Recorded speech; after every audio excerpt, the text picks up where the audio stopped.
It's ordinary till you see the core side of it. And what you're looking for is the story behind the news. We bring it to you from Lagos, the commercial capital of Nigeria. Giving you all sides and political stories round the clock. Every detail from the start line to the final whistle.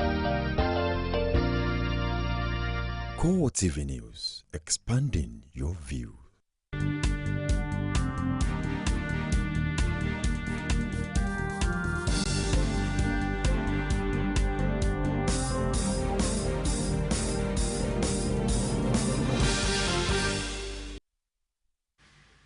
Hello and welcome to CoreTV News on the hour. I am Frank Omalape. The police have deployed 2 surveillance helicopters and other high-tech equipment to Ekiti State for the June 21 governorship election. This is in addition to police personnel who have been sent in to reinforce the team on ground. Inspector General Police Mohammed Abubakar says the operatives have a clear order to stop potential troublemakers. The report. It's only a matter of days to the June 21 elections in Ekiti State. And for the police, it's a time to show off their level of preparedness. These helicopters are on their way to Ekiti to provide air support for police team on ground. The pilots are getting last-minute talk, just like the others heading for the southwest Nigeria state. It looks like one of the biggest police operations in recent times, but the Inspector General says it's justified. That we will do everything humanly possible to provide safety and security for the electoral material, for the personnel who are going to be involved for the election for INEC, because that is the responsibility of the police. Every other thing will work with INEC in partnership to ensure that this election is free and fair in all this conduct. Fierce-looking dogs,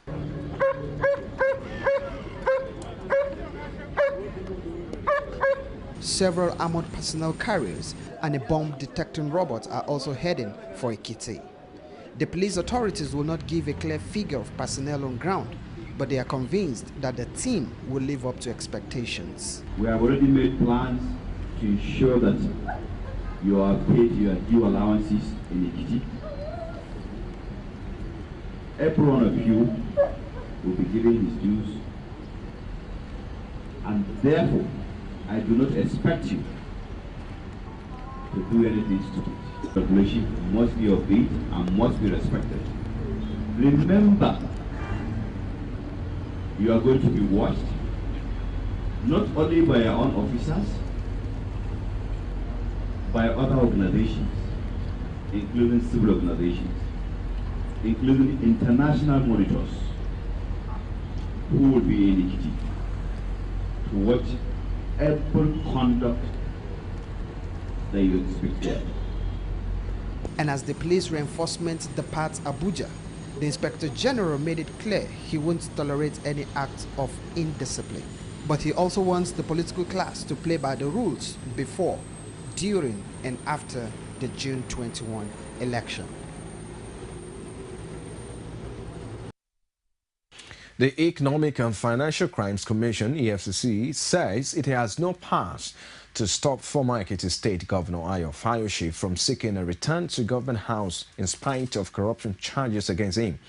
The governorship candidate of the People's Democratic Party is standing trial for allegedly diverting over 800 million naira during his first stint as governor. The anti-graft agency insists that only the Independent National Electoral Commission can stop Fayose.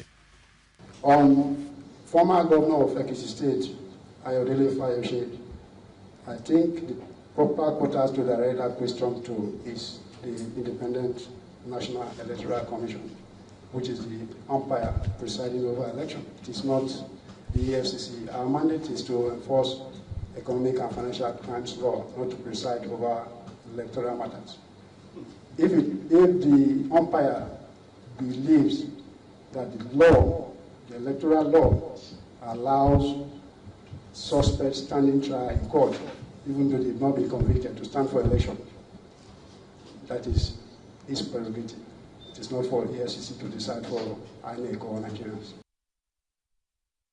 Meanwhile, the case instituted against Ayo Fayose by the Citizen Popular Party and a social cultural group in Ekiti, E11, to disqualify Ayo Fayose on the ground that he lied on oath has been adjourned to 30th of June following a High Court sitting in Ado-Ekiti.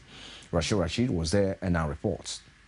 Case is instituted by the Citizens Popular Party and E11 against Ayo Fayose, the People's Democratic Party, and the Independent National Electoral Commission as joint respondents.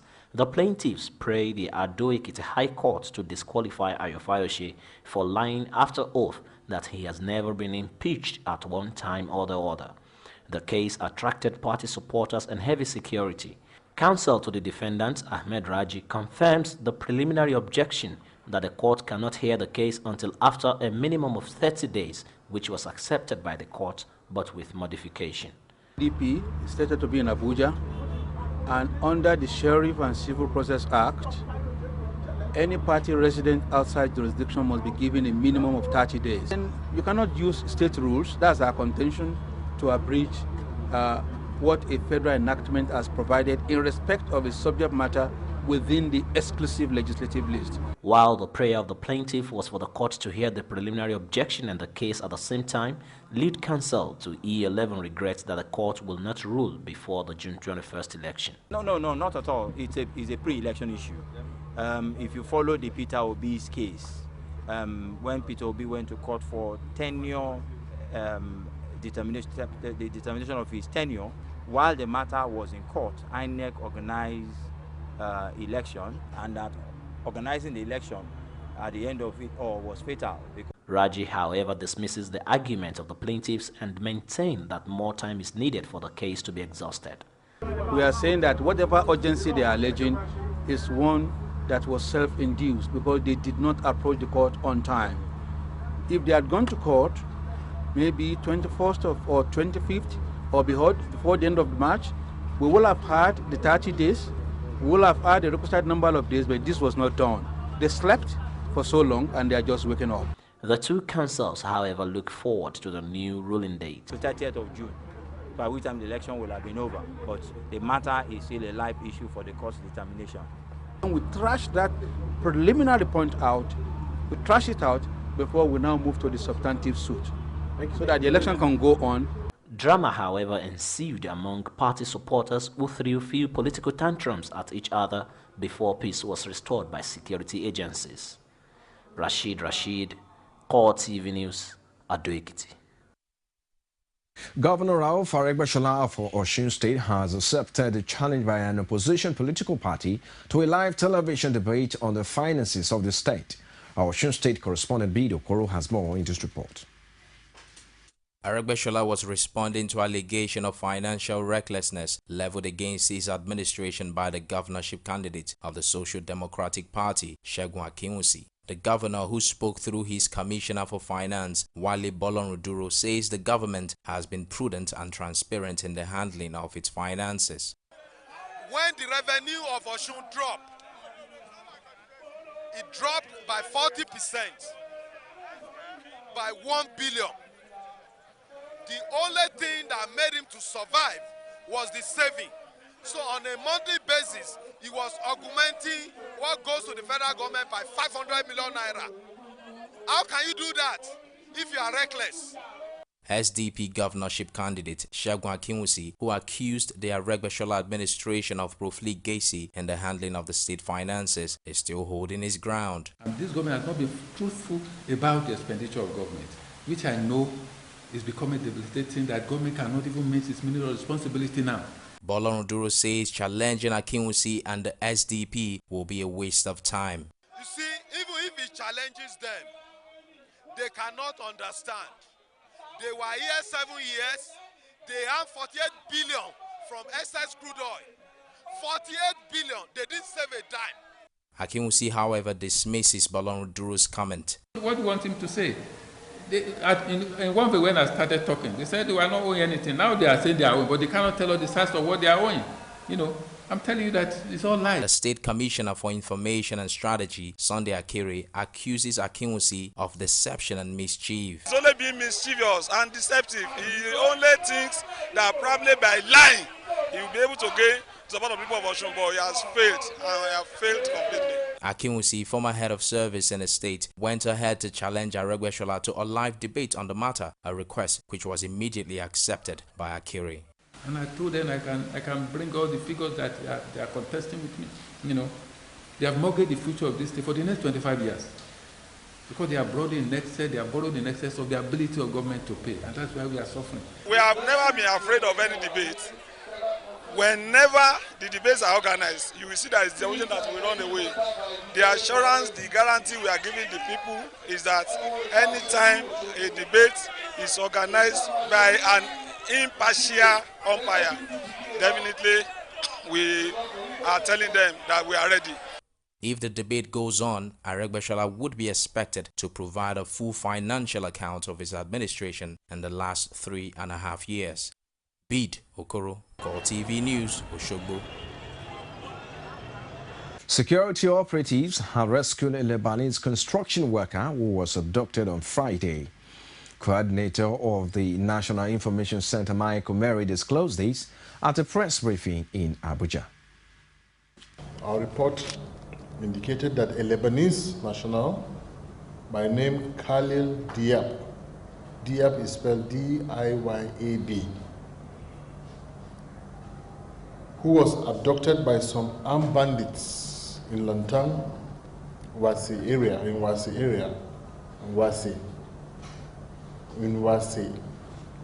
Plateau State, was last night freed through the efforts of security forces. Diab, who was reported by the media to be a Briton, works with Retro Construction Company. He was released at Angwambala in Wasi local government area of Plateau State. In the meantime, security forces have yet to determine the group behind the attempted bombing of a church in Owerri, Imo State. They also revealed that timely information by an informant made it easier for bomb squad to locate and defuse the explosive. The report. This is the first time since government officials began regular briefings on the security situation in the country that Maiduguri is not the major issue. The failed attempt to bomb a church in Owerri has been in the news, but now the authorities are speaking on how the bombing was averted. A patriotic Nigerian placed on alert call to one of the DSS security numbers, and this led to a prompt response of the police, army, and the DSS. The police bomb squad immediately defused an improvised explosive device to foil an explosion in Living Faith Church, Owerri. It was time to explode at the commencement of church service. The quick response by security forces in foiling the explosion of the IEDs must be attributed to timely intelligence report. It also provided an opportunity for the police authorities to set the record straight on speculations. Many Nigerians have concluded that only Boko Haram insurgents could have dared bomb a church. But the police say it's too early to reach a conclusion. Link Owerri incident to the established terror cells that we already know. Until the full identity of those behind that incident is made public, is known to security forces, until the motives are established, I think it will be too preemptive. It will be rather preemptive for us to begin to give it the toga of terrorism. It could be anything, and for us in the security world, we are leaving our options open and we're ready to test all hypotheses. For now, investigations are still on, but the authorities want Nigerians to take a cue from the Owerri incident and be extra vigilant of strange movements and suspicious objects in their neighborhood. But while Anambra State Governor Willie Obiano is insisting that Boko Haram cannot extend its insurgency to the southeast geopolitical zone, I made this known on the sidelines of a meeting with President Goodluck Jonathan alongside other governors from the geopolitical zone. So they can't get there. I can assure you that we will not allow that to happen. I can't tell you in any material details about bombs found and bombs not found. All I can assure you is that we are very alert in the southeast, and we are watching what is going on. And I can assure you that Boko Haram cannot come to that place. Free and compulsory education are keys to a better future for the African child. Lagos Deputy Governor Adejoke Orelope Adefulire made this known at a media briefing in commemoration of the 2014 African Child's Day. Abiola Aluwale was there. His report is presented from our studios. Every June 16th has been set aside from 1991 to celebrate the rights of an African child by the African Union in honor of children massacred for participating in the 1976 Soweto uprising. Lagos Deputy Governor Adejoke Orelope Adefulire decries the increasing trend of domestic violence against the girl child. She added that the only way to checkmate the prevalence of rape and child abuse in the country is through effective legal framework. Sentences to a life jail term without an option of fine for offenders. Are we in agreement with that? Yes. I think there will be a maximum reduction in rape cases if that is put into consideration. We will also require full support of law enforcement agencies and the court to ensure justice and successful prosecution of the offenders. As government strives to arrest the ugly trend, the children say collaboration between stakeholders is key to combating the incidence of rape. As we the masses now, we've known, we have to be carrying it to our friends, to those that, like the suggestion box is said, if like any of our friends that know about it, that maybe they've been raped before, and if we are able to talk to our friends and they're able to open us to us, we'll be able to pass it to them. The government, rather, can't only do all this alone, but in conjunction with the help of the government and the people, together with the students, we can eradicate or reduce the number of rape cases, domestic violence in our homes, and together we can have a society in which the African child can grow up to be confident and become a better person to make the African continent a millennium in which we all are aspiring for, and a better tomorrow. The gathering seeks more action to put a stop to domestic assault, especially against the child. Rotary International District 9110, in collaboration with Alliance for Smiles Incorporation USA and the Lagos State Government, are to hold free corrective surgery for children with cleft lip and palate defects. The surgery, which will last for 9 days, will be undertaken at the Lagos State University Teaching Hospital. Our health correspondent Anita Fatiji now reports. Cleft lip and palate defect is a fissure or opening of the body's natural structure that forms before birth. It can also affect other parts of the face, such as the eye, ear, nose, cheek, and forehead. According to Dele Balogun, a medical practitioner, the aim of the program is to help correct cleft lips and palate defects in children. The aim is to correct cleft lip and cleft palate deformities. We have started today and we'll still be here for the next 9 days. It is our wish that we have children and adults that have deformities of the lip and deformities of the palate to come for free surgery at the Lagos State University Teaching Hospital. And for others, it is an avenue to create awareness. We actually started the campaign informing people about this program about a month or slightly over a month ago. We distributed posters all across Lagos State health institutions, public places, through the media for people to know about this program. And we requested as many of these people to come last week, Thursday. We started the screening last week, Thursday, in which we looked at the patient, performed physical examination, examining for the defect and any other defect also, and commenced the preoperative investigation. Some of those results will be here, are ready now, so that we look at these results and look at the suitability of this patient for surgery. After we might have done that, then we'll be able to know how many people in know that we are going to operate. The surgery will stretch across 9 days, so maybe we'll be operating about 10 to 15 patients per day. We are appealing to every member of the public that is listening to us and to me to bring out the children with these defects.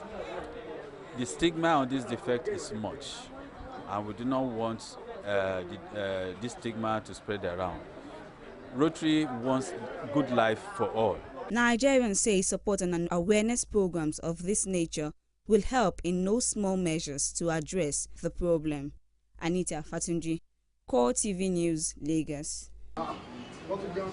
The Central Bank of Nigeria says it has refunded 14.6 billion naira to customers of various banks across the country with large genuine complaints on their banking transactions.